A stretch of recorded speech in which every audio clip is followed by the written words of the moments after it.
Welcome back. I'm back with another video. Okay guys, today what we're gonna do, I'm gonna give you an update on how did I save my banana plants them from drying right down to the ground and start back from fresh. How did I do that?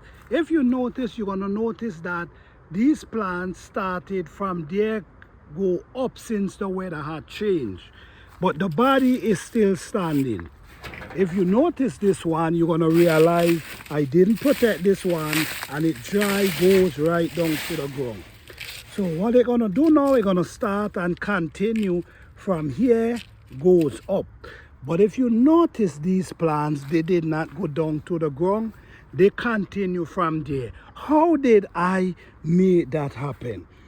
Well, first of all, these two bags that you see in here, which is this bag and the other bag, what I did, I cut the top of the banana tree. You're gonna see it right there. I cut it off and I take the bag and I wrap it over the banana and tie it.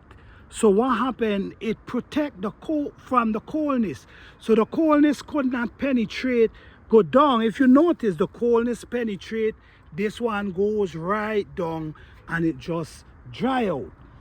Because I protect these with the plastic bag, what happened is it protect the plant itself. So the life of the plant was protected.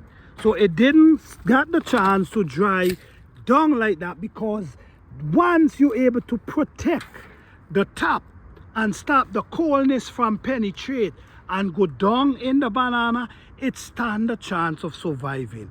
So you could take a plastic bag, wrap it around the top of the banana, tie it around the body and just leave it. It's gonna protect the coldness from going down, and just like that you're able to save your banana plants just like this. Thank you all for watching. Please like, subscribe and share.